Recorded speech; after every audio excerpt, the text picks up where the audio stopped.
My father isn't the hero I imagined. My mother isn't the villain I thought. Just two people, one who ran to save her child, one who's still hunting. Posted to r/true off my chest. I'm a 29-year-old librarian. I live alone in a small apartment with too many books and a cat named Hemingway. I've always been quiet, observant, the kind of person who watches life happen from the edges rather than participating in it. I thought I knew who I was. I thought I understood my story. 3 months ago, I received a letter that unraveled everything. I need to write this down because I still can't quite believe it happened. Because I need someone, anyone, to tell me I'm not crazy. Because I spent 27 years believing one truth, then 2 weeks believing another, and now I'm not sure truth even exists anymore. This is going to be long. I'm sorry, but I need to tell all of it. The letter arrived on a Tuesday. Plain white envelope, no return address, just my name typed neatly on the front. I almost threw it away, thinking it was junk mail or some kind of scam. But something made me open it. Inside was a single sheet of paper and a business card. The card belonged to a private investigator, licensed, legitimate, with an office address downtown. The letter was brief. My client has been searching for you for 27 years. He believes he is your biological father. He would very much like to meet you, if you're willing. Please contact my office at your convenience. I sat at my kitchen table for an hour, just staring at those words. My father died when I was 2 years old.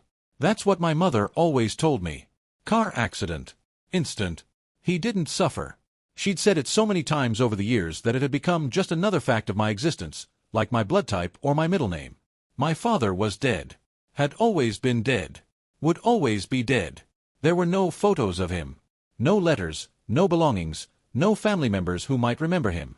When I was young, I used to ask questions. What did he look like? What was his name? Did he love me? But my mother would get this look on her face, this distant, pained expression, and she'd say, "It's too hard to talk about, sweetheart. It hurts too much. Please don't ask." So I stopped asking. I created a mythology around my dead father. He was tall and kind. He had my eyes. He read me bedtime stories. He would have loved me fiercely if only fate hadn't stolen him away. My mother's silence became proof of her grief, evidence of a love so profound that even speaking his name caused her pain. And now this letter was telling me he was alive. My first thought was, scam. Someone had found my information and was running some kind of con. But the investigator's card looked legitimate, and when I searched his name online, I found a real business, real reviews, a real address. My second thought was, mistake. This man, whoever he was, had confused me with someone else. I wasn't the daughter he was looking for. My third thought was, what if it's true? That thought kept me awake for 3 nights. On the 4th day, I called the investigator. Update 1. The investigation. The investigator's office was small and cluttered, exactly what you'd expect from a noir film. He was older, maybe mid-60s, with kind eyes and a gentle voice that immediately put me at ease. He'd been doing this work for decades, he said. Reuniting families. Helping people find each other. Your father hired me 6 months ago, he explained, sliding a manila folder across his desk. But he's been searching for you for much longer than that. 27 years, by his account. I opened the folder with trembling hands. Inside were documents. Copies of my birth certificate. A marriage certificate between my mother and a man whose name I'd never heard. Photographs, dozens of them, of a dark-haired man holding a baby, smiling at the camera, looking for all the world like any happy new father. That baby was me. I recognized my mother's handwriting on the back of one photo, first Christmas, 7 months old. He's alive, I whispered. It wasn't a question anymore. The investigator nodded. He lives about 3 hours north of here. Has for the past 15 years. Before that, he moved around a lot, always searching. He never gave up on finding you. The story he told me, the story my father had told him, was this. 27 years ago, my mother had left in the middle of the night. No warning. No note. She'd taken me, their infant daughter, and simply vanished. My father came home from work to find an empty house, an empty crib, and no explanation. He filed missing persons reports. He hired lawyers. He spent his savings, then took out loans, hiring investigators just like this one. 4 years, he followed leads that went nowhere, chased rumors across state lines, pleaded with police departments that couldn't help him. My mother had been thorough. She'd changed her name. Moved constantly at first. Built a new life in a new city with a new identity. And she'd raised me believing my father was dead. He wants to meet you, the investigator said. But only if you want to meet him. He told me to make that very clear. No pressure. No obligation. He wants you to know he never stopped looking. He never stopped loving you. I left that office with the folder clutched to my chest like a life raft. I didn't tell my mother. I couldn't. Not yet. I spent the next week going through every document, every photograph, every scrap of paper in that folder. I researched the name on my birth certificate. My real name, apparently, not the one I'd grown up with. I found old news articles about a missing child. I found my father's social media accounts, private but visible enough to see his face, older now but unmistakably the man from those baby photos. He was real. He was alive. And he'd been searching for me my entire life. The rage started as a small flame in my chest and grew into an inferno. How could she? How could my mother do this? She'd stolen my father from me. She'd stolen me from him. She'd built my entire identity on a foundation of lies and watched me mourn a man who wasn't dead, who was out there somewhere desperately trying to find me. All those years of silence. All those times she'd said it was too painful to discuss. Too painful. Or too damning. I was ready to confront her immediately, to scream and cry and demand answers. But something held me back. I needed to hear his side first. I needed to meet the father I'd never known, to understand what I'd lost before I could fully comprehend the crime that had been committed against us both. I called the investigator and asked him to arrange a meeting. Update 2. The first meeting. We met at a quiet restaurant halfway between our cities. I arrived 30 minutes early, so nervous I thought I might be sick. I ordered water and sat in a corner booth, watching the door, my heart pounding so hard I could hear it in my ears. When he walked in, I knew him immediately. He was tall, just as I'd always imagined. Dark hair streaked with gray now, but the same face from those photographs. And his eyes, my eyes. The same unusual shade of green that I saw every morning in the mirror. He spotted me and stopped. Just stopped, in the middle of the restaurant, and pressed his hand to his chest. I watched his face crumble. Tears spilled down his cheeks without warning, without shame. "Oh my God," he breathed. "It's really you." I stood up, and then he was crossing the room, and then he was holding me. My father. Alive. Real. Warm and solid and sobbing into my hair. "I never stopped," he kept saying. "I never stopped looking. I never gave up. My little girl. My baby girl." I was crying too, ugly crying, the kind that makes your whole body shake. 27 years of grief poured out of me in that moment. Grief for a father I thought was dead, grief for a childhood without him, grief for all the moments we'd missed. We sat in that booth for 4 hours. He ordered coffee. I couldn't eat. He told me everything. "Your mother and I met young," he said, his voice still thick with emotion. "We were crazy about each other. When you were born, I thought I had everything I'd ever wanted. A beautiful wife, a beautiful daughter. I was the happiest man in the world." He pulled out a worn leather wallet and opened it to show me a photo, a tiny, laminated picture of infant me, tucked behind his driver's license. "I've carried this every day for 27 years, he said. "Every single day. You've always been with me." He told me about the night my mother left. He'd been working late. He was an accountant, long hours during tax season. He came home to silence. The house was dark. At first, he thought we were just asleep. Then he went to the nursery. The crib was empty. His voice broke. "Your blanket was gone. The diaper bag. Her clothes. And I knew she'd taken you. But I didn't know why. I still don't know why." He'd filed for divorce, he said, but only after years of searching proved fruitless. He needed to move on legally, even if he couldn't move on emotionally. He'd never remarried. Never had other children. "How could I?" he asked, his eyes meeting mine. "How could I start another family when I hadn't found my first one? When my daughter was out there somewhere, thinking I was dead?" He pulled out a thick envelope and slid it across the table. Inside were letters. Dozens of them. Handwritten, dated, addressed to me. "Every year on your birthday," he explained, "I wrote you a letter. I didn't know where to send them, but I wrote them anyway. I wanted you to know I was thinking of you. That I loved you. That I was still looking." I opened one at random. It was dated 17 years ago, my 12th birthday. "My dearest daughter, today you turn 12. I imagine you're getting so big now. Are you playing sports? Reading books? Do you like school? I wonder about these things every day. I hope wherever you are, you're happy. I hope you're safe. I hope you know that somewhere in this world, your father loves you more than you could possibly imagine. Happy birthday, my angel. I'll never stop searching for you. I couldn't read anymore. The tears were blurring my vision too badly. I'm so sorry, I whispered. I'm so sorry for what she did to you. He reached across the table and took my hand. Don't apologize for her. You were a baby. You didn't know. This isn't your fault. We talked until the restaurant closed. He told me about his life, his work, his small house with a garden. He asked about my life, my job, my interests. He was fascinated by everything I said, hanging on every word like I was describing miracles rather than mundane details.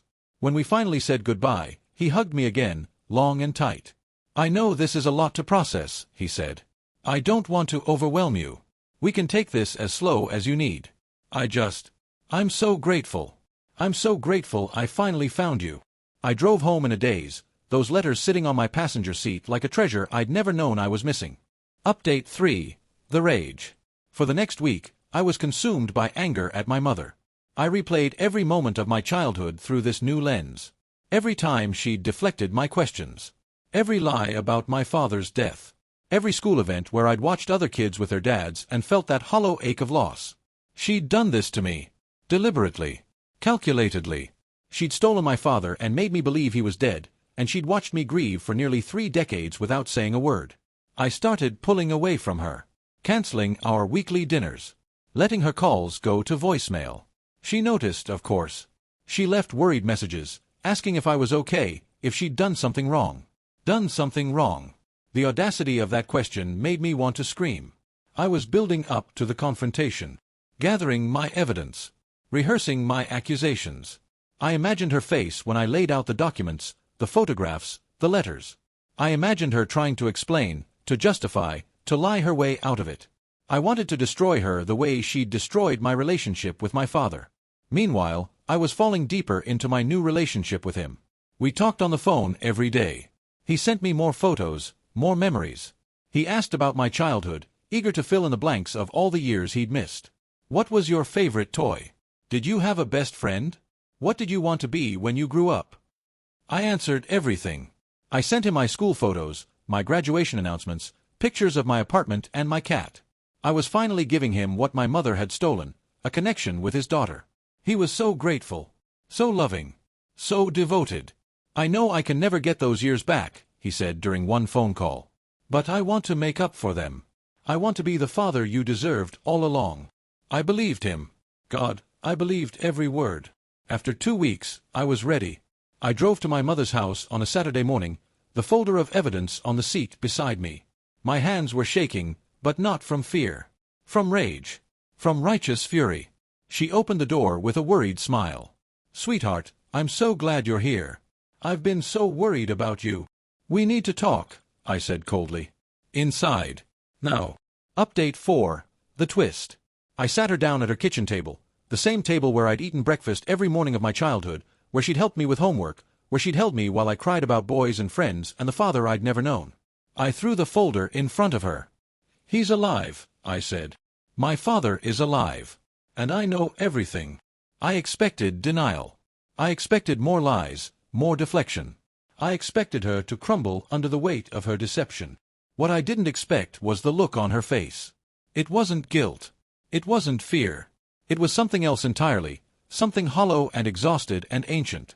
She looked at that folder like it was a bomb that had finally detonated after 27 years. How did he find you? She whispered. He hired an investigator. He's been looking for me my whole life. He never gave up on me, even after you stole me from him and told me he was dead. Stole you? She repeated the words like they were in a foreign language. That's what he told you. That I stole you. You left in the middle of the night. You changed our names. You let me believe my father was dead for 27 years. What would you call it? She was quiet for a long moment. Then she stood up, slowly, like her joints ached. Wait here, she said. Please. She walked down the hallway to her bedroom. I heard a closet door open, the sound of boxes being moved. When she came back, she was carrying a small metal lockbox. She set it on the table and unlocked it with a key from her pocket. Inside were documents. Police reports. Hospital records. a restraining order, yellowed with age, and photographs, but not happy family photos like the ones he'd shown me. These photographs showed bruises, black eyes, split lips, an arm in a cast, a woman's face, my mother's face, younger but unmistakable, swollen and broken and terrified. "I didn't steal you," my mother said quietly. "I ran." My whole body went cold. She sat down across from me and began to talk. Her voice was flat, detached, like she was reading from a script she'd memorized long ago. The abuse started after they got married. Subtle at first, controlling where she went, who she talked to, what she wore. Then it escalated. He'd get angry over small things, dinner being late, the house not being clean enough, her spending too much time on the phone with her sister. The first time he hit her, he cried afterward. Said it would never happen again. She believed him. It happened again. And again. And again. "When I got pregnant with you," she said, "I thought maybe it would change things. Maybe having a baby would make him different, softer." She laughed bitterly. "It made it worse. He was jealous. Jealous of a baby. Jealous of the attention I gave you." I couldn't speak. I couldn't move. She showed me the police reports. 3 domestic violence calls in 2 years. Each time, she'd refused to press charges. Each time, he'd convinced her to come home. The restraining order was filed 3 weeks before she left. She'd finally worked up the courage to go to court, to try to get away legally. He violated it within 48 hours. "He told me he would kill us both before he'd let me take you," she said. And I believed him. I believed him completely. So she ran. In the middle of the night, while he was at work, she packed what she could carry and disappeared. She changed their names. She moved constantly at first, always looking over her shoulder, always waiting for him to find them. "I lied to you about him being dead because I wanted you to feel safe," she said, her voice finally breaking. "I didn't want you to grow up afraid. I didn't want you to carry my fear. I wanted you to have a normal childhood, even if it meant you hated me for not telling you the truth about your father." I looked at the bruises in those photographs. I looked at the hospital records documenting her injuries. I looked at the restraining order with her signature on it. Then I looked at the folder he'd given me. The photos. The letters. The evidence of his devotion. And I saw it differently. Update 5. The horror. I went home that night and couldn't sleep. I sat on my kitchen floor with both folders spread out around me, looking at everything again with new eyes. His letters first. I'd read them as proof of love, of a father who never stopped caring. Now I read them again, paying attention to the words I'd glossed over before. "I know you're out there somewhere. I will find you. No matter how long it takes, no matter where she hides you, I will find you. You belong with me. I think about you every day. I wonder what you look like now. I wonder if you remember me. You were so young when she took you. But you're mine. You'll always be mine. She can't change that. Someday we'll be together again. Someday I'll make things right. And she'll pay for what she did. She'll pay for keeping you from me. Not love. Obsession. Possession. The language of ownership, not parenthood." The photographs next. He'd shown me baby photos, happy family snapshots. But there were others in the investigator's folder, photos I hadn't looked at closely before. Photos of a house I didn't recognize. My mother's first apartment after we moved, I realized now. Photos of a school, my elementary school. Photos of me at various ages, taken from a distance, clearly without my knowledge or consent. He hadn't just been searching for me. He'd been watching me. 4 years. He'd found us at some point, maybe multiple points, and instead of approaching, instead of trying to reconcile, he'd taken photos from afar. Documented our lives. Built a surveillance file. Those birthday photos he had, the ones I'd assumed were precious memories he'd preserved, I looked at them more closely. The angles were wrong. The quality was surveillance, not family snapshots. They weren't photos of birthdays he'd celebrated with me. They were photos of birthdays he'd watched from a distance, tracking us, monitoring us, waiting for the perfect moment to make his move. My mother was right. He'd been hunting us. I thought about our meeting. How charming he'd been. How emotional.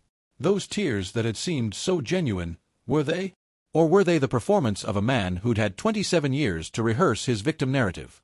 He cried when he met me. Real tears. And I believed him. That's the scariest part, how easy it was to believe. I thought about the things he'd said, the questions he'd asked.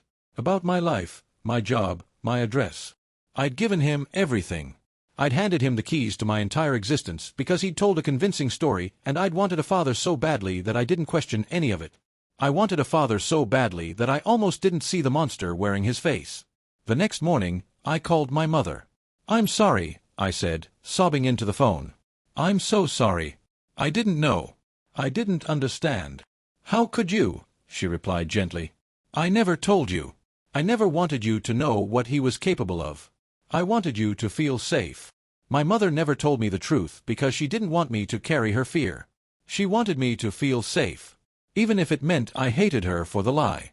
I asked her why she never fought back legally, why she never tried to have him arrested or prosecuted properly. "I was young," she said. "I was scared. And the system, it wasn't kind to women like me. Every time I tried to get help, he'd charm his way out of it. He was so believable, so sympathetic.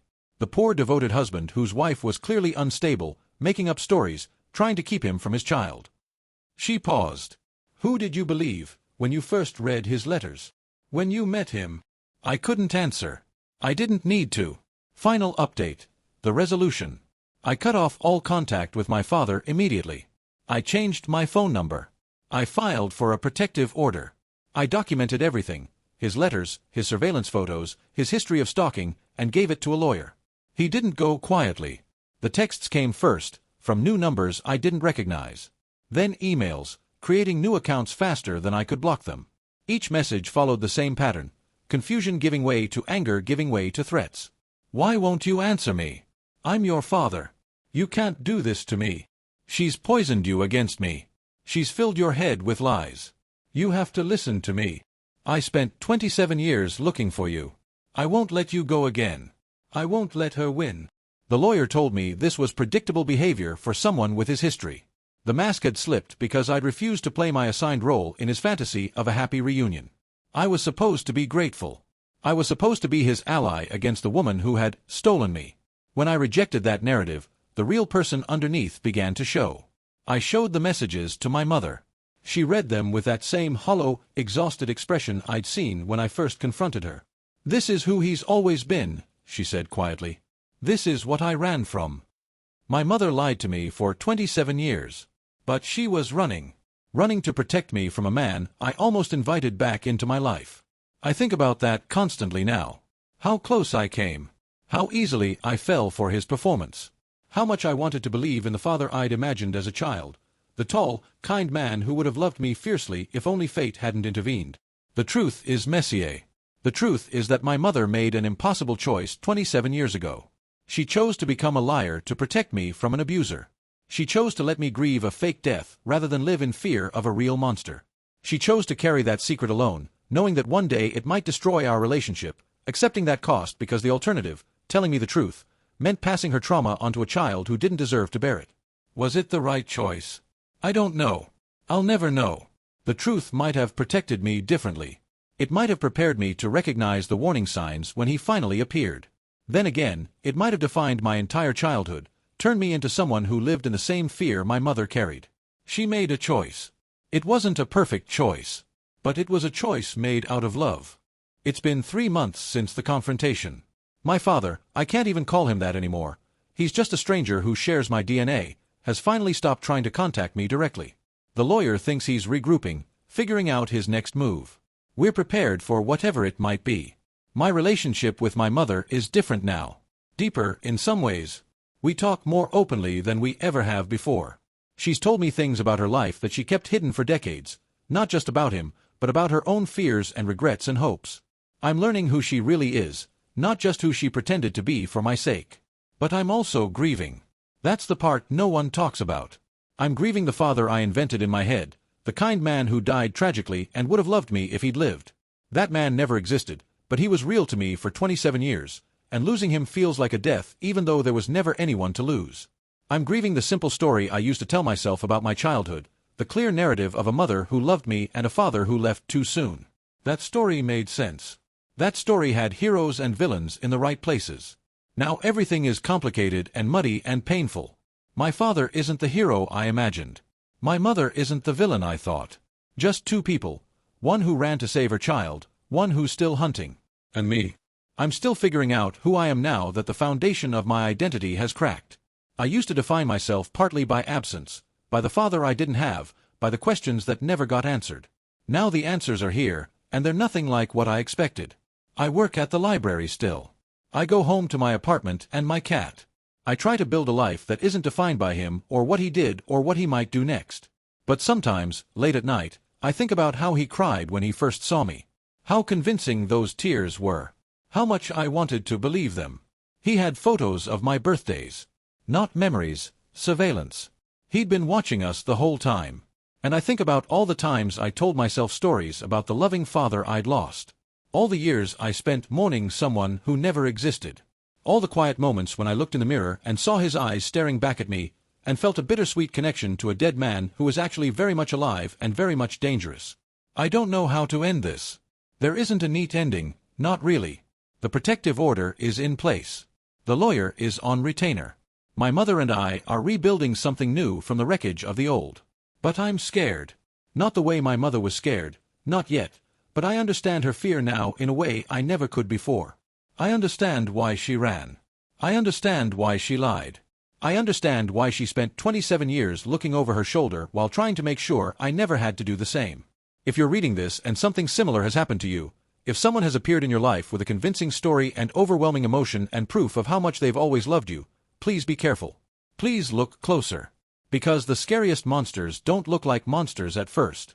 They look like everything you've ever wanted. TLDR, my mother told me my father died when I was a baby.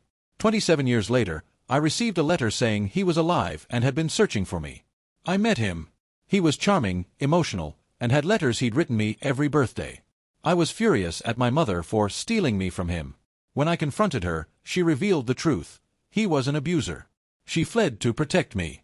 The birthday photos he had were surveillance. The searching was stalking. I almost let my abuser back into my life because he told his story first. My mother lied for 27 years. But she lied to keep me safe. And I will never stop being grateful for that, even though I'm still picking up the pieces. Here's what I learned from almost letting my abuser into my life. The scariest monsters don't look like monsters at first. They look like everything you've ever wanted. He cried when he met me. Real tears. And I believed him. That's the scariest part, how easy it was to believe. 27 years of letters. Photos of my birthdays. A wallet with my baby picture he'd carried every day. A story of a devoted father searching endlessly for his stolen daughter. I wanted it so badly. I wanted a father so badly that I almost didn't see the monster wearing his face. My mother lied to me for 27 years. But she was running to protect me from a man I almost invited back into my life. When I confronted her, she didn't make excuses. She just brought out a lockbox. Police reports. Hospital records. A restraining order he violated. And photographs, not happy family snapshots, but documentation of bruises, black eyes, split lips, an arm in a cast. She didn't steal me. She ran. I looked at his letters again with new eyes. Not love, obsession. You belong with me. You're mine. You'll always be mine. She'll pay for keeping you from me. The language of ownership, not parenthood. Those birthday photos he had, not memories, surveillance. He'd been watching us the whole time. The angles were wrong. The quality was stalking, not family snapshots. He'd found us at some point and instead of approaching, instead of reconciling, he documented our lives from the shadows. Waiting. My mother never told me the truth because she didn't want me to carry her fear. She wanted me to feel safe. Even if it meant I hated her for the lie. She made an impossible choice 27 years ago. She chose to become a liar to protect me from an abuser. She chose to let me grieve a fake death rather than live in fear of a real monster. She chose to carry that secret alone, knowing it might destroy our relationship, accepting that cost because the alternative meant passing her trauma onto a child who didn't deserve to bear it. Was it the right choice? I don't know. I'll never know. But it was a choice made out of love. My father isn't the hero I imagined. My mother isn't the villain I thought. Just two people, one who ran to save her child, one who's still hunting. When I cut him off, the mask slipped. Confusion giving way to anger, giving way to threats. I won't let you go again. I won't let her win. This is who he's always been. This is what she ran from. I'm grieving now. Not him, the fantasy. The kind father I invented who died tragically and would have loved me. That man never existed, but he was real to me for 27 years. If someone appears in your life with a convincing story and overwhelming emotion and proof of how much they've always loved you, please be careful. Please look closer. Because the scariest monsters look like everything you've ever wanted. Until they don't.